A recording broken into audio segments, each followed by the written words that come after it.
Hello అందరికీ welcome to Madhu graceful bytes. ఈరోజు మన ఛానల్లో మోస్ట్ రిక్వెస్టెడ్ వీడియో పానీపూరి చూపిస్తున్నాను. ఏంటి పానీపూరి అంత పెద్ద ప్రాసెస్ కదా అని అనుకుంటున్నారు కదా? అస్సలు కాదండి. ఇలా స్టెప్ బై స్టెప్ చేయండి, చాలా ఈజీగా అయిపోతుంది. పిల్లలు కూడా చాలా ఇష్టంగా తింటారు. ఇలా హైజీనిక్గా ఇంట్లో చేసుకుంటే పిల్లలు బయట తినాల్సిన అవసరమే ఉండదు కదండి. రెగ్యులర్గా కాకపోయినా మనం ఒకేషనల్గా ఈ పానీపూరి మనం ఇంట్లోనే హెల్తీగా ట్రై చేయొచ్చు. ఇక్కడ నేను చాలా సింపుల్గా ఈజీ వేలో చూపిస్తున్నాను. వీడియో కంప్లీట్గా చూసి మీరు కూడా తప్పకుండా ట్రై చేయండి. ఇక్కడ నేను ముందుగా వైట్ బఠానీ ఉంటుందండి మనకి. అది మనము ఒక 3 లేదా 4 గంటల వరకు నానబెట్టుకున్న తర్వాత ఉడికించుకోవాలి. అది 5 విజిల్స్ అయ్యాక మనము ఇప్పుడు 2 పొటాటోస్ని తీసుకోవాలి. ఇలా ఆలూని కూడా మనం వాటర్ వేసుకొని 4 విజిల్స్ వచ్చేంత వరకు ఉడికించుకోవాలి. అలాగే ఇక్కడ చిన్న నిమ్మకాయ సైజ్ అంత చింతపండుని తీసుకొని నానబెట్టేసుకోవాలి. ఇప్పుడు మనము ముందుగా ఒక బౌల్ తీసుకొని దాంట్లోకి 1 కప్పు వరకు బొంబాయి రవ్వని వేసేసుకోవాలి. అలాగే 2 టీ స్పూన్ల వరకు మైదాని కూడా వేసుకోవాలి. అలాగే కొద్దిగా చిటికెడంతా ఉప్పుని కూడా వేసుకోవాలి.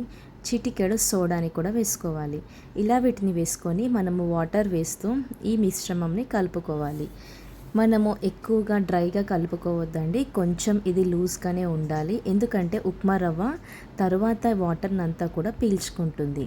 ఇలా మనం మిక్స్ చేసుకున్న తర్వాత చూస్తున్నారు కదా, దీన్ని మనము ఒక తడి బట్ట వేసుకొని ఇలా కవర్ చేసుకోవాలి. ఇప్పుడు మనం మిక్సీ జార్ తీసుకొని కొద్దిగా పుదీనా అలాగే కొద్దిగా కొత్తిమీరని తీసేసుకోవాలి. ఇలా దీంట్లో వేసుకొని చిన్న ముక్క అల్లంని తీసుకోవాలి. అలాగే 4 పచ్చిమిర్చిని కూడా తీసుకోవాలి. రుచికి సరిపడా ఉప్పుని వేసుకోవాలి. ఇలా చేసుకొని దీన్ని మనము ఫైన్ పేస్ట్ లాగా ప్రిపేర్ చేసుకోవాలి. ఇలా ప్రిపేర్ చేసుకొని దీన్ని మనం ఒక మిక్సింగ్ బౌల్ తీసుకొని ఈ పేస్ట్ని ఈ బౌల్లోకి వేసేసుకోవాలి. ఇది మనము కంప్లీట్ ఫైన్ పేస్ట్ లాగా ప్రిపేర్ చేసుకోవాలండి. ఇలా వేసుకున్న తర్వాత దీంట్లోకి మనం 1 గ్లాస్ వరకు వాటర్ని వేసుకోవాలి. 1 కప్పు వరకు చింతపండు వాటర్ని కూడా వేసుకోవాలి. ఇలా వేసుకొని ఒక్కసారి మనం మిక్స్ చేసుకోవాలి.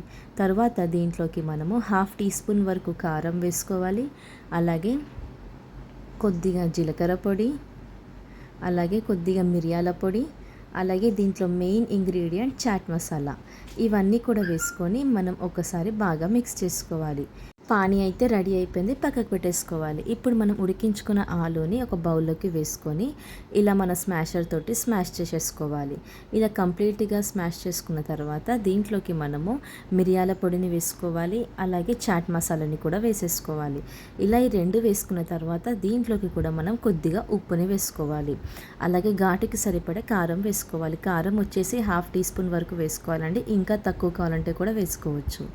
అలాగే కొద్దిగా జీలకర్ర పొడిని అలాగే ఆనియన్స్ని కూడా వేసేసుకోవాలి. ఇలా ఇవన్నీ వేసుకున్న తర్వాత లాస్ట్లో మనం కొద్దిగా కొత్తిమీర వేసుకొని మనం వీటిని బాగా మిక్స్ చేసుకోవాలి. ఇలా మనం బాగా మిక్స్ చేసుకుంటే ఈ మసాలా అంతా కూడా ఆలూకి బాగా పట్టేసుకుంటుంది. ఇప్పుడు మనం లాస్ట్లో ఉడికించుకున్న బఠానీ ఉంది కదండి, ఆ బఠానీ కూడా వేసేసుకోవాలి. బఠానీ కూడా వేసుకొని మరొక్కసారి మనం ఈ పొటాటో మిక్స్చర్ని బాగా మిక్స్ చేసుకోవాలి. ఇప్పుడు ఆలూ కూడా రెడీ అయిపోయింది. ఇప్పుడు మనము పానీపూరిలోకి పూరీస్ చేసేసుకుందాం. ఇది మనకి 5 నిమిషాలైన తర్వాత చూస్తున్నారు కదా, వాటర్ ముందు మనకి వెట్గా ఉండి ఇప్పుడు మనకి కరెక్ట్గా సరిపోయింది కదండి. ఇలా మనము వీటిని ఒకసారి మిక్స్ చేసుకొని డివైడ్ చేసుకోవాలి. మీరు కొద్దిగా పిండి తీసుకొని మనం చపాతీలు ఏ విధంగా అయితే చేస్తామో అదే విధంగా చేసుకోవాలి. కానీ ఇక్కడ మనం పొడి పిండి అనేది అస్సలు వాడకూడదండి. మీకు ఒకవేళ ఎక్కువగా రాకపోతే కొద్దిగా ఆయిల్ వేస్తూ చేసుకోవచ్చు. ఇక్కడ వీడియోలో చూపిస్తున్న విధంగా మీరు పెద్ద పెద్ద చపాతీస్ లాగా చేసుకోవాలి. ఎక్కువ సన్నగా చేసుకోవద్దండి, అలా అని ఎక్కువ మందంగా కూడా చేసుకోవద్దు. మీడియంగా ఇలా చేసేసుకొని ఒక చిన్న గ్లాస్ అయినా పర్వాలేదు, లేక బౌల్ అయినా పర్వాలేదు, ఒకటే సైజులో ఉండేలాగా మనం పూరీస్ని చిన్నగా ఇలా చేసుకోవాలి. ఇలా వీటన్నిటిని చేసుకొని పక్కకు పెట్టేసుకొని దానిపైన కూడా మనం తడి క్లాత్ వేసేసుకోవాలి. లేదంటే పూరీలు అస్సలు పొంగవండి.